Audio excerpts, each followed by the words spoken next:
Jadi menurut saya film Io Capitano ini bukan film empati. Saya justru merasakan film dengan aspek inspirasi yang begitu besar sehingga membuat saya bias dalam menilai empati yang ada. Kenapa? Oke, kita simak dulu film. Io Capitano berkisah tentang seorang anak yang punya mimpi untuk menjadi artis di Eropa dan ditemani oleh saudaranya. Walau sudah dilarang ibunya karena jalan menuju Eropa itu penuh bahaya dan rintangan gitu. Mereka tetap berusaha untuk menggapai mimpinya. Mereka mengumpulkan uang sendiri dan pergi diam-diam menuju Eropa. Mereka kayak singkatnya, peringatan dari ibunya itu terjadi. Dia ditipu, diperas, dirampok, dan disiksa. Bahkan dia tuh harus kehilangan adiknya, dipisahkan oleh perampok tersebut di tengah-tengah gurun pasir. Namun di sisi lain dia tuh juga dipertemukan dengan banyak orang baik di sana yang dapat membuatnya bertahan di sana. Dan ini tuh adalah hal yang membuat saya nggak bisa berempati pada karakter ini. Kenapa? Karena pertama, dalam keadaan tersebut dia tuh tetap mempertahankan moralitas, prinsip, dan mimpinya gitu. Dalam kondisi ia kesulitan, dia tuh tetap menolong orang lain. Dalam kondisi bahaya dia melindungi orang lain.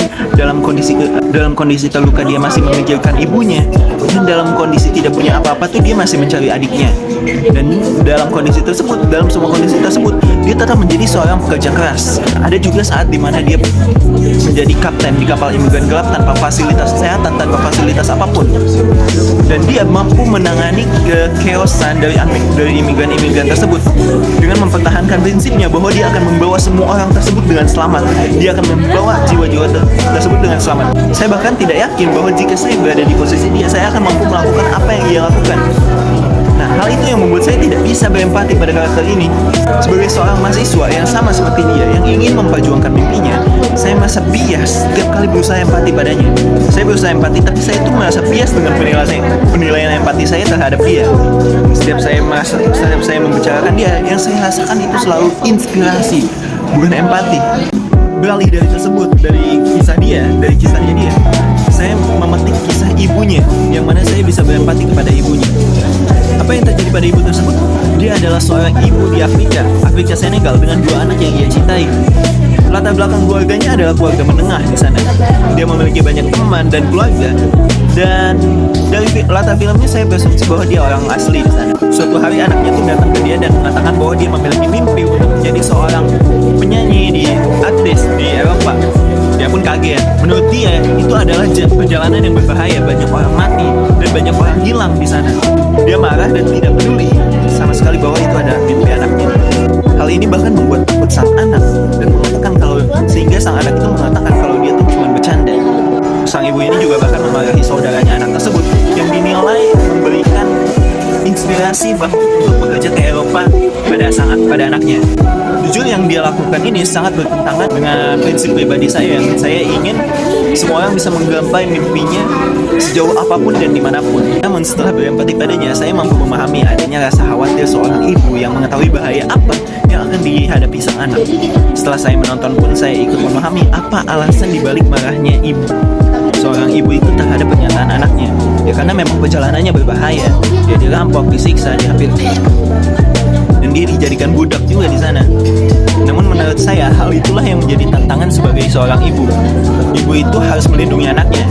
Namun di saat bersamaan, sang ibu juga harus mampu mendukung mimpi dari sang anaknya tersebut. Dia nggak boleh menahan mimpi dari anaknya di saat yang sama, kecuali kalau mimpi itu baik.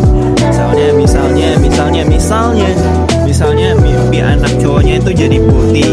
Jadi itu adalah tantangan yang harus dihadapi sang ibu. Masalahnya dia terlalu fokus dengan rasa sayang yang dia miliki sehingga hanya melihat dari satu solusi, yaitu mencegah anaknya untuk tidak pergi ke Eropa. Sehingga walaupun saya memahami perasaan sang ibu, saya merasa bahwa apa yang dia lakukan ini kurang tepat. Dia seharusnya bisa menyampaikan dengan lebih lembut dan dimengerti oleh anaknya. Kemudian mencari solusi yang mampu mendukung anaknya, tapi lebih realistis dan dewasa. Karena kenapa? Karena banyak jalan menuju Roma. Sang ibu ini juga mendapatkan pertolongan hanya dari teman-temannya. Dia tidak mendapatkan bantuan empati dari siapapun, tapi hanya mendapatkan bantuan simpati dari teman-temannya. Teman-temannya langsung mendukung begitu saja begitu mengetahui keadaan sang ibu. Yang mana dukungan ini bersifat tidak objektif, namun subjektif karena langsung ikut terbawa perasaan sang ibu ini. Ya iya kan teman-temannya. Nah meski begitu saya akui bahwa jika saya berada di posisi sang ibu, saya pun akan merasakan gejolak emosi yang luar biasa. Saya tidak yakin bisa mengambil tindakan dengan kepala dingin terhadap kondisi sang ibu tersebut. Namun setidaknya saya akan berusaha dalam penyampaiannya sehingga anak saya tidak akan melakukan tindakan gegabah dengan pergi ke Eropa begitu saja.